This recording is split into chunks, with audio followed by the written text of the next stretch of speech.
observation.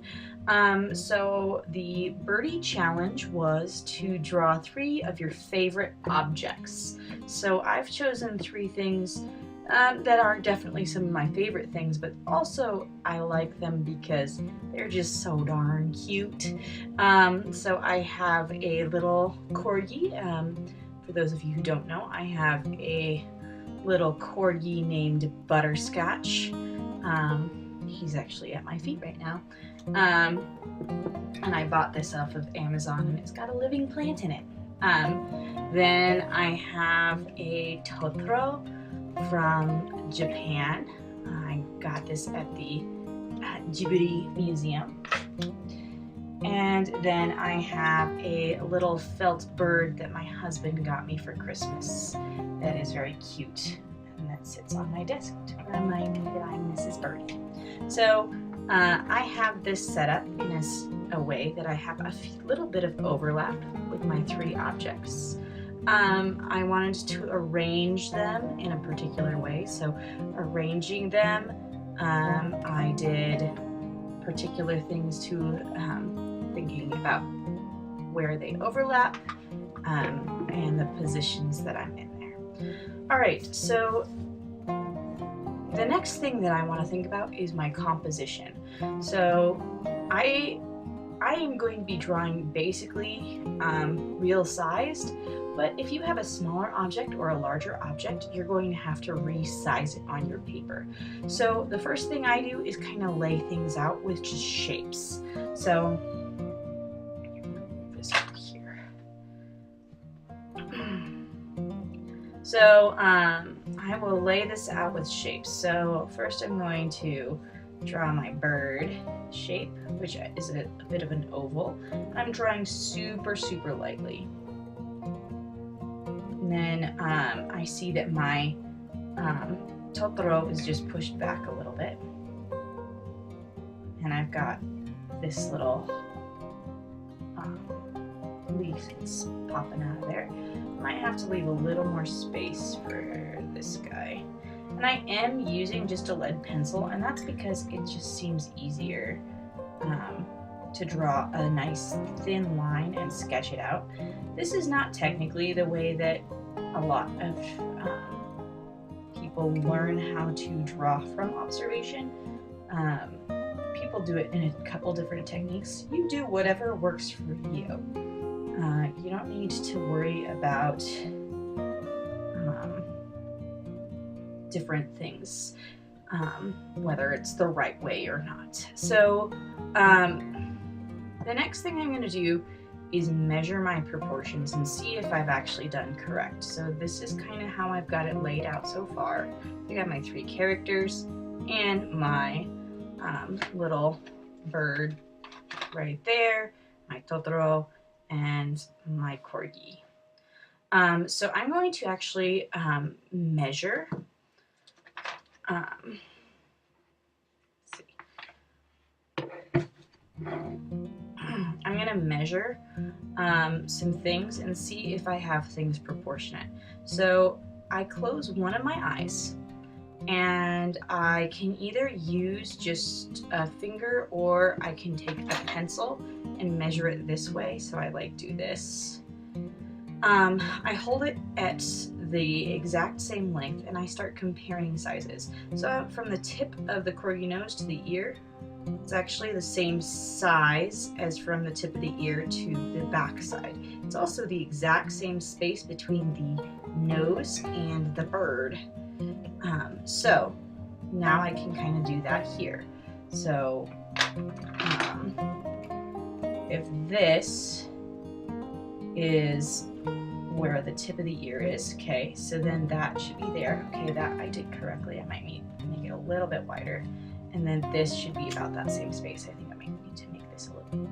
Okay, so then back to measuring. I might measure, okay, the size of my bird is actually the same size as that space in between the bird. And the Totoro is 2 corgi heads high. So measure this. Okay, that's good. and then 1, 2. I think I need to make this a little bit taller. 1, 2. There we go.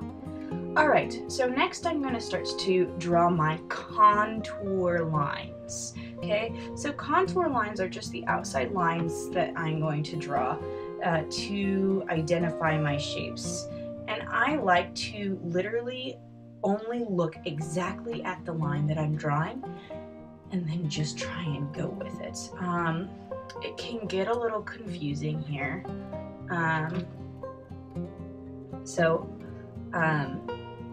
I want you to all make sure, oops, sorry.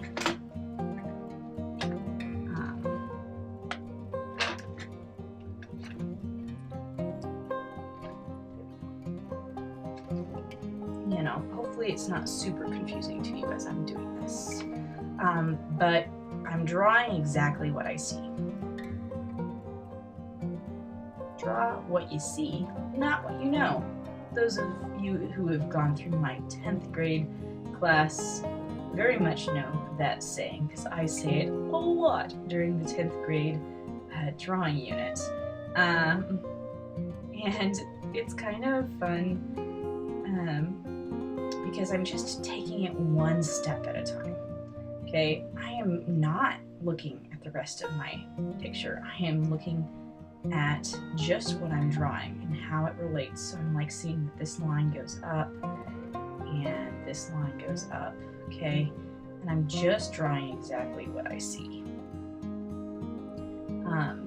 The reason being is that sometimes, like, if you really think about the shape of this corgi ear, it's very triangular, but from the angle that I am seeing it in, it's very squished. So I have to think about that. Now I might take a pause and see how things relate. Okay, so when I squint my eye, I align things via an angle, and I can bring that angle down like this.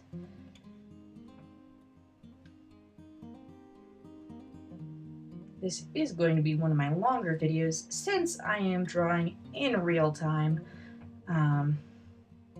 But I will hopefully be able to speed up.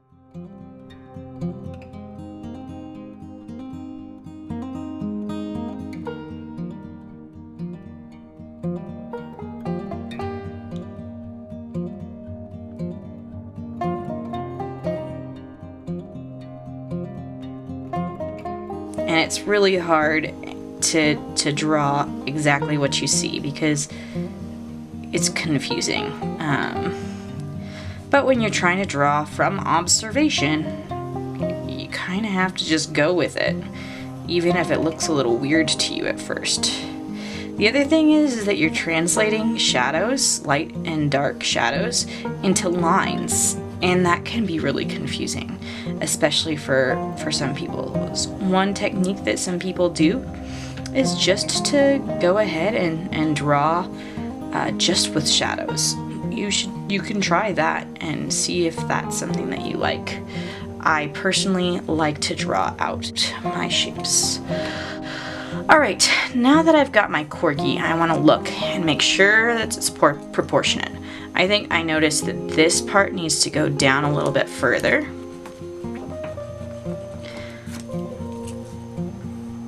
Because he's got a little bit more of a chub right there. And I just look and see anything that I need to correct. Next steps here. So I see that this line overlaps with the little bird, the little Totoro leaf. I'm drawing these lightly because I'm going to go back in and add more contouring once I have really figured this out. Now, since this Totoro is a little fuzzy, some of those lines are not going to be as clear as like the ones on the corgi, because the corgi was all solid besides it's all different textures, which will be really fun to add value to because there's a lot of different things. because I will be going over value once I'm done with this. All right, now I'm just quickly starting on my bird. It's a nice simple shape. Because I don't really see much of the bird beak because it's facing me, I'm gonna have to, you know, draw kind of like a little line. That's gonna help me when I start to add value. And remember, I've been doing this for a really long time, so of course I'm going to be a little bit faster. And this is really about you.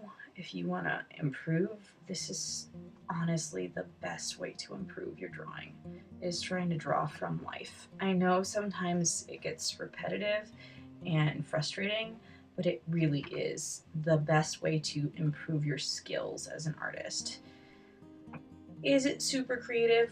I mean, you can make it creative by the way, like the objects you choose and stuff like that. But, you know, that's kind of a good layout of things. So, you know, you could definitely be more creative and come up with some creative things, but this is just a good skill set. I have value pencils. I have a gummy eraser. I have other erasers.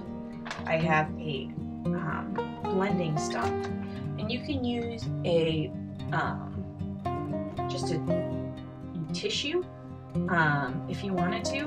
I'm going to lay down a ground first. So this is actually something that's kind of nice. It's basically like a little tiny piece of leather that I've used a lot. And so it has a lot of value already on it. You also might consider having another piece of paper to add some ground to. So you'll probably want to use like a darker color. So like I'd say like 6B or something like that. If you have a lead stick, that's really the most useful. So I'll just lay some color on here, pick it up with my cloth here, and then transfer it. And it does kind of make it look like you're just erasing your piece, but what you're doing is actually laying a ground for you to erase some things. A little bit more.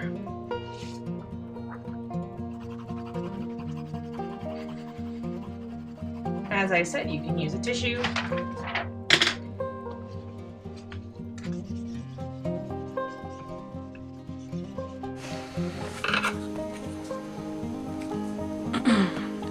don't know why my camera doesn't like to record all the time. It just likes to shut off.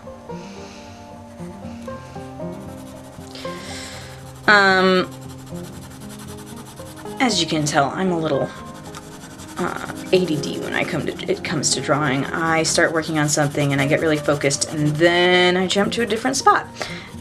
So if you're like me, that's fine. If you aren't like me, that's also fine. Anything that you want to do and how you do it, it's really about your journey and process and how the end results look.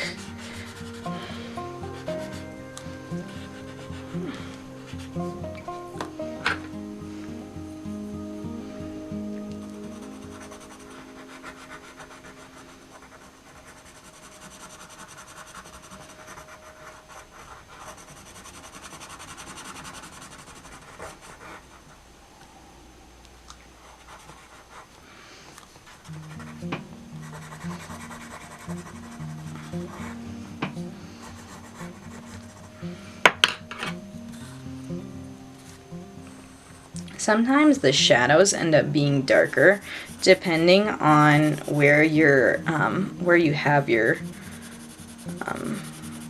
objects. So since my table is really dark, then my shadows are going to be a lot darker.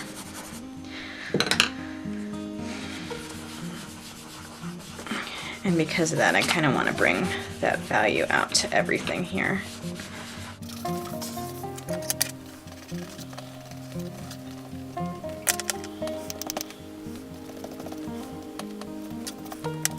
And it's really up to you how detailed you end up making it. If you really like it, so sometimes I like get lost in a drawing and I just draw for a really long time, and yeah, it's going past what your regular 1 hour sketches. But that's literally just a guideline for my students. I don't think you can really get into a drawing and get through the process of getting past the ugly stage of a drawing unless you spent like an hour on it. And yeah, forcing students to spend an hour on something is a lot, but that's why I only have it done every other week. I also understand that not everyone loves drawing in their free time, or they're like, what free time? But hey, I'm doing it along with you, so I hope you understand too that I am doing this with you because I care. I don't want you to be lost. Just something that we do together. A little further learning for you.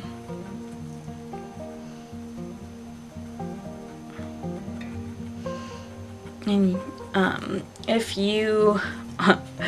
you're like me, there's also the problem that if you're a lefty, you might, lean on your drawing.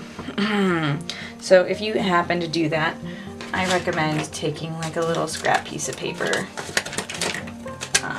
and putting it over certain areas of your drawing so you can focus on that one part and not worry about leaning on something and rubbing all of your other stuff off.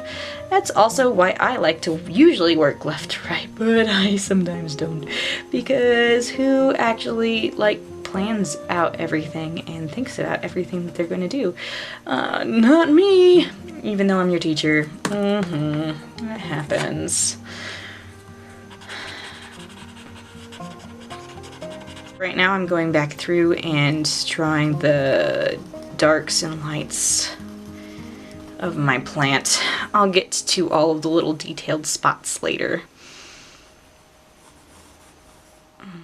As far as an art talk goes, something that really kind of makes me a sad as an art teacher is how many people don't want to take pride in their work.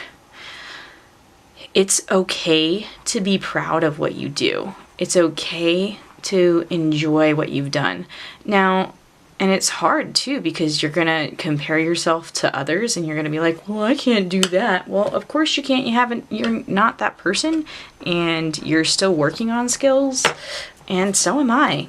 I mean, I look at some people and they're really amazing at something, and I have to realize that they've put in so many hours to learn that. Like, yeah, you're seeing me push this stuff and do the value, but you aren't seeing me struggling for years trying to learn this skill.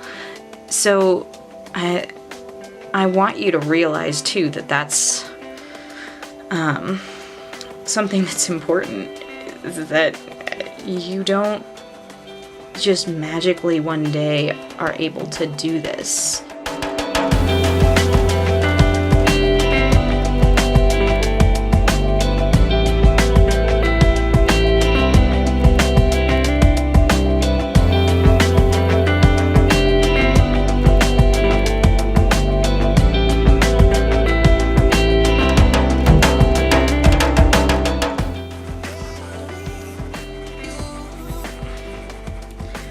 I can keep on pushing this drawing forever and getting a lot more value, but I want to finish because I also don't want you guys to think that I expect this from you.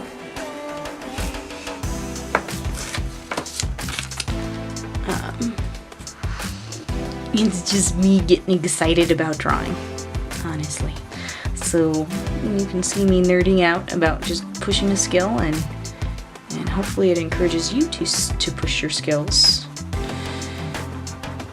and push the value and draw what you see and not what you know. Oh my goodness, your teacher's such a nerd. It's okay. I think you all know that and have accepted it. The thing I enjoy teaching the most is drawing, and I think that's just because it's something that you can constantly push yourself in practice and get better and better and better at as far as realism goes. So it's really nice because it's something you can immediately see your progress so easily when you're drawing with value. For those of you who love doing cartoons and you want to be, video game character designer, or you want to do something that's in the art world that's maybe a little more creative, you're still going to need to learn the basics. And even though it's sometimes really frustrating to work through it because you have ideas in your head that you want to accomplish, there's still things that you want to get done first. I think you should always be pushing yourself creatively, because I think that if you have a creative idea, please get it out on paper. You forget as you get older what your ideas were. And I know I was much more creative when I was a kid than I am to this day. I have a lot more skill and knowledge on how to do it. So I really hope to eventually go back and look at my old drawings and try and recreate some of my...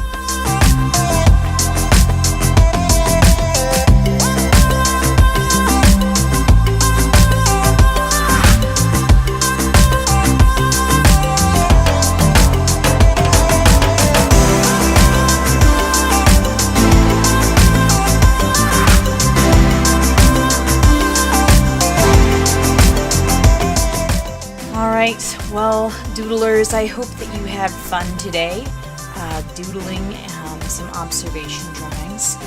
We talked about drawing using proportion, and we also talked about contour lines. We talked about adding ground, and then we talked about adding value by erasing highlights and adding in darker values. We also then blended everything out with a blending stump, and went back in and got some detail. So I hope you're proud of whatever you produced, and I hope that you enjoyed drawing along with me. I know I got lost in the drawing, so I hope you did too. Thanks so much for sticking with it and trying something challenging. Alright, toodles!